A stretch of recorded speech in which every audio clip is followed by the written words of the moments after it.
In this interactive workbook, you'll participate in a variety of different activities, from journaling to matching, watching videos, and so much more. Let's get started. First, let's name your iPad so that your teacher can easily find it when they're ready to send you your file. First, find Settings. The Settings app is gray and looks like it has gears on it. But if you can't find it, swipe down in the middle of your screen and type SET. Then tap Settings when it pops up. Next, in the left-hand column, tap on General. Then, in the right-hand column, tap on About. Next, tap Name, and then tap the gray X in a circle so that it will clear the name and you can type your name with your last initial. When you've finished, tap the About button to go back. Next, tap your Home button to return to the home screen and open Self-Service. If you can't find it, swipe down in the middle of your screen and type SELF. Tap on Self-Service to open it. Once it opens, you might need to push the blue arrow. Tap the menu button on the upper left-hand corner of the screen, then tap Search. In the search bar, type PAGES. Once you see the orange Pages app icon appear, tap Install.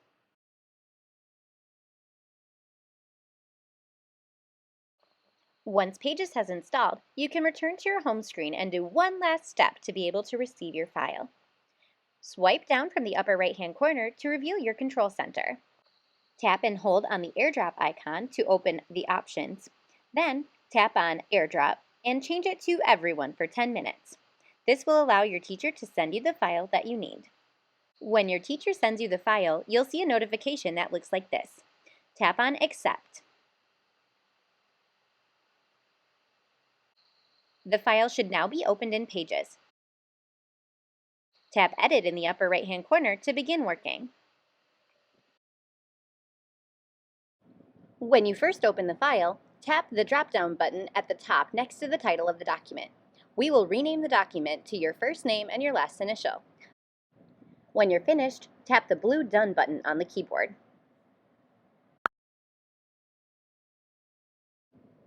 You are now ready to begin working. As you scroll through the different pages of the document, use the thumbnails along the left-hand side to switch between pages. This will make it easier for you to switch pages without accidentally moving something around in the document. Let's take a look at a few of the activities and the tools you'll use.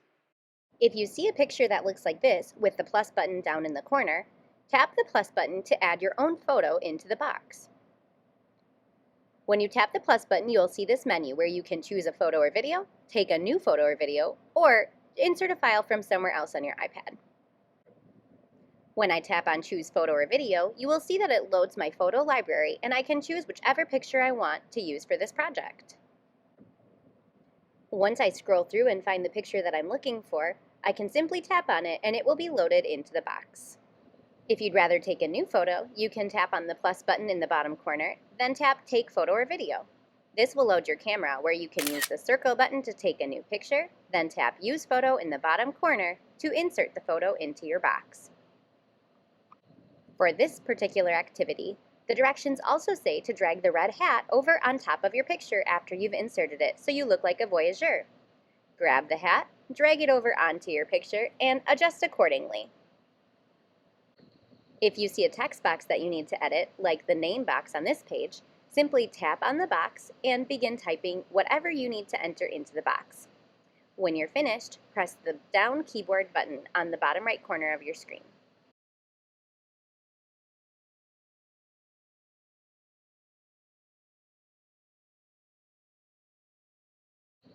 Sometimes you might see pages like this where you need to answer more than one question. Tap underneath each question to answer it, then move on to the next one. On other pages, the directions might tell you to move a shape to cover something up. In this case, I need to move the yellow circles over important words. So I tap on each yellow circle and drag it where I need it to go. You might also see directions to add your own audio recording. This will help you record your voice so that you have a recording of you speaking right in your book. To do this, tap the plus button at the top center of your screen. Then tap the Record Audio button. Tap the microphone at the bottom of the screen to begin recording your voice. I really enjoyed this book. When you're done, tap the microphone again, and then tap Insert in the upper right corner of your screen. You will now see that you have a little speaker icon. Move it to where you need it on the page, and then when you want to listen to it again, you can simply tap on the speaker and it will play your voice back.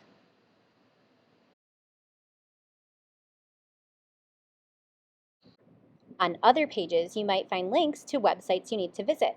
Tap on the link, then tap Open Link, and it will open right in the internet for you. When you're finished using the resource, tap the Pages button in the upper left-hand corner of the screen to go right back into your workbook.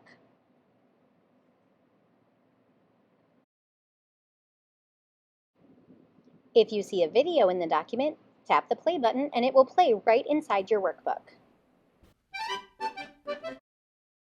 This page even has a matching activity. Drag the dark blue boxes from the bottom to the word that they best describe.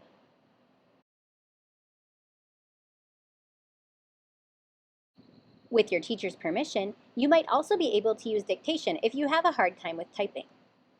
If it's okay with your teacher, tap on the microphone on your keyboard. Then speak what you need it to type. When the dictation notification pops up, tap Enable Dictation, the top button. I really enjoyed this book. When you're done, tap the keyboard button in the middle and it will type what you said. It's not perfect, but it does a pretty good job. Be sure to double check and make sure that it wrote what you meant.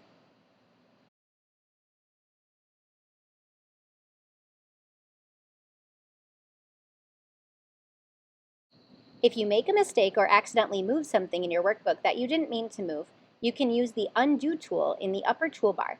The Undo tool is the arrow pointing backwards, surrounded by a circle. If you make a mistake, be sure to undo right away so that you don't lose any future work.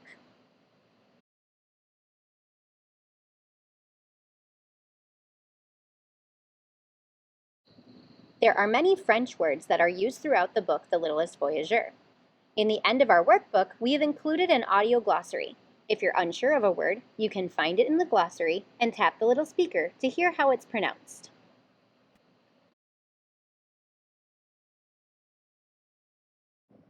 The last step of your project is submitting it back to your teacher.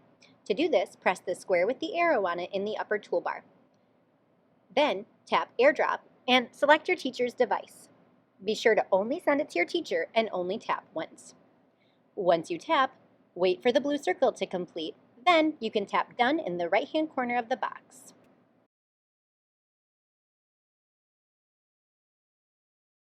If you need to, or your teacher asks you to, you can even press the plus button in the bottom left corner to add a new page to your document. In this case, I'll add a drawing to the page by tapping the plus button at the top of my screen, then Add Drawing. You can now see many drawing tools at the bottom of my screen. One of my favorites is the Paint tool. When you select this one, anything you draw will be automatically filled in with the color of the paint. The pen tool is also a pretty awesome tool for drawing smooth lines, and you can undo using the arrow in the upper right-hand corner of the screen. Tap the color wheel in the bottom right corner to change your color, and if you're finished, tap Done in the upper corner to save your drawing. You can even resize it using the blue handles. Have fun working in your journal.